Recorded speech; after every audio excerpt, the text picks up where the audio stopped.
Di tengah panasnya padang pasir Mekah, di bawah langit yang membakar kulit dan mengeringkan harapan, lahirlah seorang anak dari keluarga budak. Namanya Bilal bin Rabah. Ia bukan bangsawan, bukan keturunan terpandang, bukan pula orang yang dihormati masyarakat Quraisy. Ayahnya bernama Rabah, ibunya bernama Hamamah, seorang wanita asal Habasyah, Ethiopia. Kulitnya hitam, statusnya budak, dan dalam sistem sosial Arab saat itu, ia berada di lapisan paling bawah. Namun Allah sering memilih orang-orang yang diremehkan manusia untuk menjadi mulia di sisinya. Ketika Nabi Muhammad SAW mulai berdakwah secara sembunyi-sembunyi, Bilal termasuk orang yang mendengar ajaran tauhid itu. Ia mendengar tentang Tuhan yang esa, tentang keadilan, tentang kesetaraan manusia di hadapan Allah. Ajaran itu menghunjam ke hatinya. Bagi seorang budak yang hidup dalam tekanan dan penghinaan, kalimat La ilaha illallah bukan sekedar kalimat agama, itu adalah pembebasan. Ia memeluk Islam, namun keislamannya diketahui oleh tuannya, Umayyah bin Khalaf, seorang pembesar Quraisy yang sangat memusuhi Nabi SAW. Dan sejak saat itu, penderitaan Bilal dimulai. Bilal diseret ke padang pasir saat matahari tepat di atas kepala. Tubuhnya ditelanjangi, ia dibaringkan di atas pasir yang membakar. Batu besar diletakkan di atas dadanya. Umayyah berkata, "Wahai Bilal, tinggalkan Muhammad, kembali sembah Lata dan Uzza." Apa jawab Bilal? Dengan tubuh lemah dan nafas berat, ia hanya mengucap satu kalimat, Ahad, Ahad, Tuhan yang Maha Esa, Tuhan yang Maha Esa. Tidak teriakan, tidak sumpah serapah, tidak makian, hanya tauhid.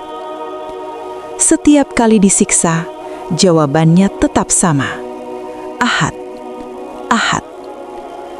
Para sahabat yang melihat tak kuasa menahan air mata, namun Bilal tetap teguh. Siksaan itu bukan sehari, bukan 2 hari, berhari-hari. Namun hatinya lebih kuat dari batu yang menindih dadanya. Melihat penderitaan itu, Abu Bakar Asy-Siddiq datang menemui Umayyah. Ia berkata, "Berapa harga budak ini?" Umayyah menyebut harga tinggi, berharap Abu Bakar mundur. Namun Abu Bakar membayarnya. Bahkan sebagian riwayat menyebutkan Umayyah berkata dengan sinis, "Kalau kau menawar lebih murah, aku tetap akan jual." Abu Bakar menjawab, "Kalau kau minta lebih mahal, aku tetap akan beli." Bilal pun merdeka. Namun kemerdekaan sejati bukan karena bebas dari Tuhan, melainkan karena bebas dari penyembahan selain Allah. Setelah hijrah ke Madinah, Islam mulai membangun masyarakat. Ketika waktu sholat tiba, para sahabat bingung bagaimana cara memanggil orang untuk berkumpul. Ada yang mengusulkan lonceng seperti Nasrani, ada yang mengusulkan terompet seperti Yahudi.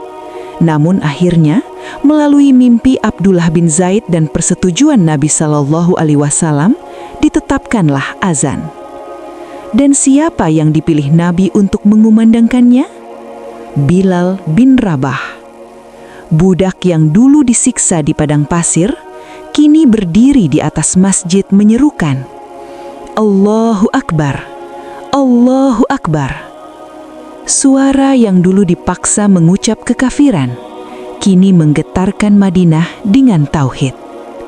Bayangkan, orang yang dulu diinjak, kini berdiri paling tinggi. Bilal sangat dicintai Rasulullah. Ia bukan sekedar muazin, tapi sahabat dekat. Suatu hari, Nabi bersabda kepada Bilal, "Wahai Bilal, ceritakanlah amalan apa yang paling engkau harapkan, karena aku mendengar suara langkah kakimu di surga." Bilal terdiam, lalu berkata, "Ya Rasulullah, setiap kali aku berwudu, siang atau malam, aku selalu sholat 2 rakaat setelahnya." Amalan sederhana, namun istiqomah. Dan karena keikhlasannya, langkahnya sudah terdengar di surga. Saat Rasulullah Shallallahu Alaihi Wasallam wafat, Bilal hancur hatinya. Ia mencoba mengumandangkan azan seperti biasa. Namun ketika sampai pada kalimat "Asyhadu anna Muhammadar Rasulullah", suaranya terhenti, tangisnya pecah. Ia tak sanggup melanjutkan. Madinah ikut menangis.